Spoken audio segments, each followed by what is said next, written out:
আসলে এটা আমার বান্ধবীর একটা সমস্যা। সে একজন মুসলিম আর বিয়ে করেছে একজন হিন্দুকে।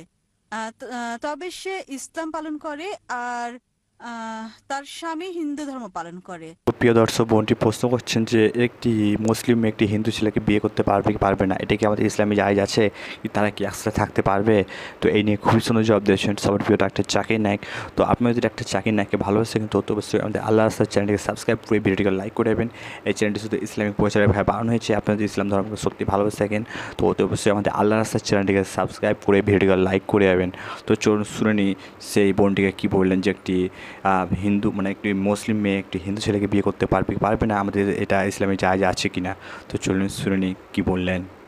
আসলে এটা আমার বান্ধবীর একটা সমস্যা। সে একজন মুসলিম আর বিয়ে করেছে একজন হিন্দুকে। তবে সে ইসলাম পালন করে আর তার স্বামী হিন্দু ধর্ম পালন করে। এখন সে এবং তার পরিবার বিষয়টাকে সহজভাবে নিতে পারছে না। তাই আহ, দয়া করে এ বিষয়ে কিছু বলবেন কি? কারণ সে এ ব্যাপারে দ্বিধাদ্বন্দ্বে আছে আর ও লোকটাকে সে প্রচন্ড ভালোবাসে।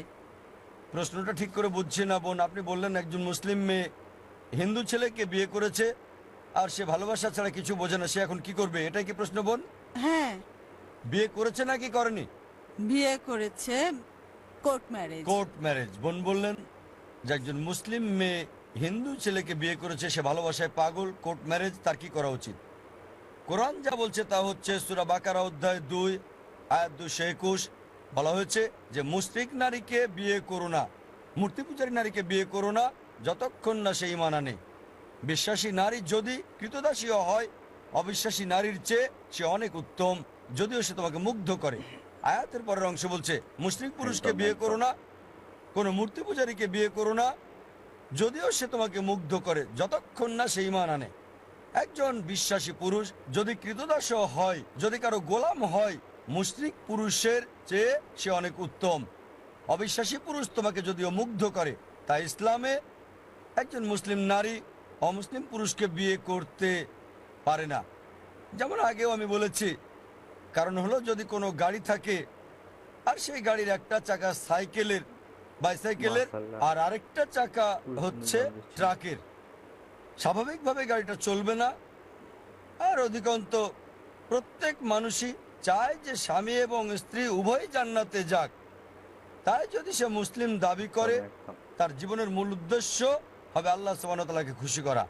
যেমন আমি বলেছি যে কোরআন বলছে সূরা নিসা অধ্যায় 4 আয়াত 48, সূরা নিসা অধ্যায় 4 আয়াত 116, আল্লাহ যে কোনো গুনাহ ক্ষমা করবেন, তবে শিরক করার গুনাহ, তার সাথে শরীক করার গুনাহ তিনি কখনোই ক্ষমা করবেন না। সুতরাং কিভাবে সে এমন জীবন সঙ্গী বেছে নিতে পারে যার উদ্দেশ্যই ভিন্ন?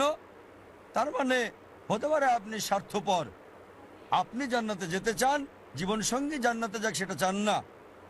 তাই যদি সত্যিই সে স্বামীকে ভালোবাসে, আলটিমেটাম দিতে পারে, যদি এই অবস্থায় থাকো জান্নাতে যেতে পারবে না, তাই আলটিমেটাম দেন, যদি আমাকে চাও ইসলাম গ্রহণ করো তুমিও জান্নাতে যেতে পারবে, যদি ইসলাম গ্রহণ করো আমি তোমার সাথে আছি, অন্যথায় আমি তোমার সাথে নাই, যাতে করে এই দুনিয়ার সেরাটা পায় আর সেই পুরুষ উভয় জগতে সফল হতে পারে।